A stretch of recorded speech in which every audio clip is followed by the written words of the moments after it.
بسم اللہ الرحمن الرحیم۔ اس کہانی کا نام ہے بابرکت کاغذ۔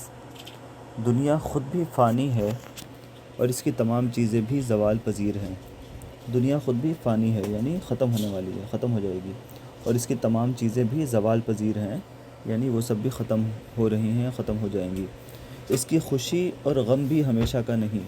دنیا میں جو خوشی ہوتی ہے یا جو غم ہوتے ہیں وہ ہمیشہ نہیں رہیں گے، یعنی مرنے کے بعد خوشی اور غم ختم ہو جائیں گے۔ پھر جس کے اچھے اعمال ہوں گے اس کو اللہ تعالیٰ خوشیاں دے گا ہمیشہ کی، اور جس کے برے اعمال ہوں گے اور جو نان مسلم ہوگا اس کو اللہ تعالیٰ ہمیشہ کے لیے غم دے گا۔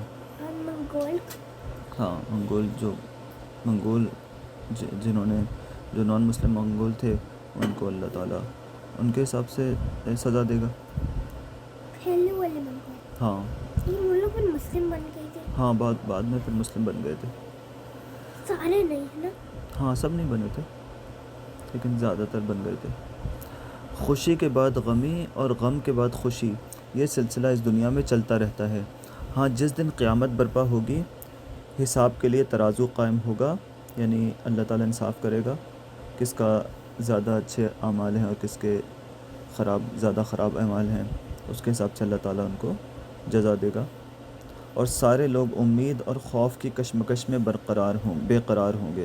اس وقت نیک لوگوں کی خوشی کو دوام مل جائے گا، یعنی نیک لوگوں کی خوشی ہمیشہ کی خوشی ہو جائے گی، اور کافروں کی آس ٹوٹ جائے گی، یعنی کافر نا امید ہو جائیں گے، ہوپ لیس ہو جائیں گے۔ اس خوفناک وقت میں اللہ تعالیٰ ایک شخص کو تمام لوگوں کے سامنے کھڑا کریں گے۔ یہ وہ شخص ہے جو دنیا میں ایمان اخلاص کے ساتھ آیا لیکن ساری زندگی گناہوں کی بھینٹ چڑھا دی، یعنی جو ایک شخص کو اللہ تعالیٰ کھڑا کریں گے حشر کے دن، جو تھا تو مسلم لیکن اس نے ساری زندگی گناہ کیے۔ فرشتوں نے اس کی برائیاں لکھنے میں 99 رجسٹر بھر دیے، یعنی فرشتے جو ہے نا لکھتے ہیں نیکیاں اور برائیاں دونوں لکھتے ہیں، تو 99 رجسٹر 99 نوٹ بکس بھر دی، بڑے بڑے نوٹ بکس۔ ایک ایک رجسٹر اتنا لمبا چوڑا کہ جہاں تک انسانی آنکھ دیکھ سکے اور وہ ختم نہ ہو، یعنی اتنے بڑے بڑے رجسٹر نوٹ بکس تھیں کہ جتنا ہم دیکھ رہے ہیں نا اس سے بھی بڑی، اور 99 آلموسٹ 100 جو ہے وہ اتنی بڑی بڑی نوٹ بکس جو ہے وہ بھر دی فرشتوں نے اس کے برائیوں کی۔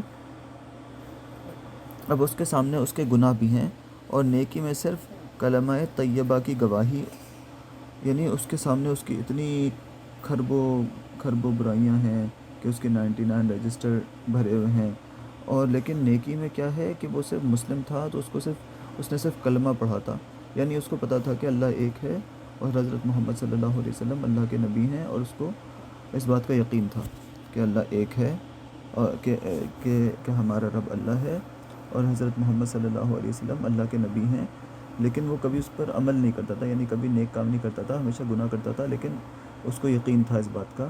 کس بات کا؟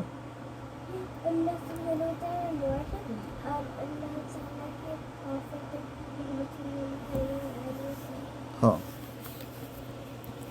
تو لیکن اب جو ہے وہ اپنے اتنے سارے گناہوں کو دیکھ کر اس کو یقین ہو گیا کہ وہ جہنم میں جائے گا۔ پریشانی اور بے چینی کا عالم ہے، اب کیا ہو سکتا ہے سوائے مانے بغیر چارہ کار نہیں۔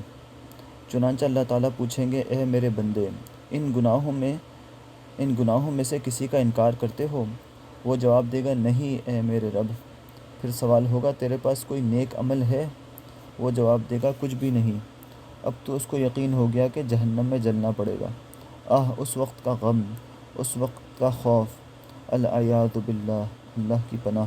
اسی خوف کے عالم میں اللہ تعالیٰ فرمائیں گے، ہاں تمہاری ایک نیکی ہمارے ہاں محفوظ ہے اور مقبول بھی۔ آج حساب کا دن ہے، کسی پر ظلم نہ ہوگا۔ اس کے سامنے کاغذ کا ایک چھوٹا سا ٹکڑا ظاہر ہوگا، اس میں وہ دیکھے گا کہ کلمہ شہادت اشہد ان لا الہ الا اللہ و اشہد ان محمدًا عبدہ و رسولہ لکھا ہوا ہے۔ حکم ملے گا، جاؤ اپنے اعمال کا وزن کراؤ۔ یہ عرض کرے گا، اے میرے رب اتنے رجسٹروں کے سامنے، اتنی نوٹ بکس کے سامنے یہ ٹکڑا کیا کام دے گا؟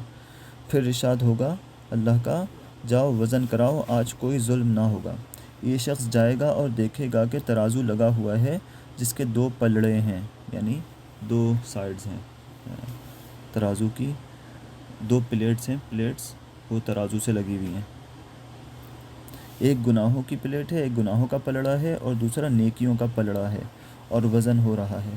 اللہ کی قدرت ہر چیز پر غالب ہے۔ فرشتوں نے سارے گناہوں کے رجسٹر نوٹ بکس ایک پلڑے میں رکھے اور وہ چھوٹا سا کاغذ کا ٹکڑا دوسرے پلڑے میں رکھا۔ اللہ اکبر! کیا ہوا؟ اللہ کے نام کی برکت ظاہر ہوئی، کلمے کی فضیلت سب پر عیاں ہوئی، گناہوں کا پلڑا ہوا میں اڑنے لگا اور کلمہ شہادت والا پلڑا جھک گیا اور جنت کا فیصلہ ہو گیا۔ یعنی جب فرشتوں نے جب 99 رجسٹر رکھ دیے ایک پلڑے کیسے میں، پاپا؟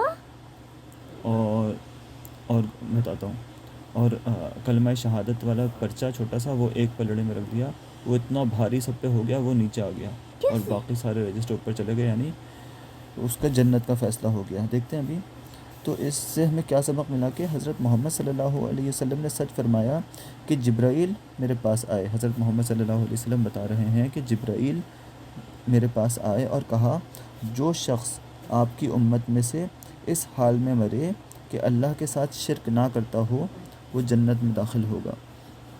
اور یہ بھی ارشاد ہے جو شخص لا الہ الا اللہ کی گواہی دے اور اس کے دل میں جو کے دانے کے بقدر بھی ایمان ہو جہنم سے نکالا جائے گا۔ جو کا دانہ اتنا ایسا ہوتا ہے جیسے چاول کا دانہ ہوتا ہے نا، تو اس کے برابر بھی ایمان ہو لیکن وہ گواہی دیتا ہو کہ اللہ کے سوا کوئی معبود نہیں، وہ جہنم سے نکال لیا جائے گا۔ پھر اس کے بعد فرمایا جو لا الہ الا اللہ کی گواہی دے اور اس کے دل میں گندم کے دانے کے برابر ایمان ہو وہ بھی جہنم سے نکالا جائے گا۔ اور پھر وہ شخص بھی نکالا جائے گا جو لا الہ الا اللہ کا اقرار کرنے والا ہو اور دل میں ذرہ برابر بھی ایمان رکھتا ہو۔ اصل میں یہ جو ہے وہ یہ اللہ تعالیٰ دیکھتا ہے کہ ہمارا ایمان کتنا ہے۔ ہمارا ایمان اس بات پر پکا یقین ہے کہ اللہ ہمارا معبود ہے، اللہ نے ہمیں پیدا کیا، اللہ ہی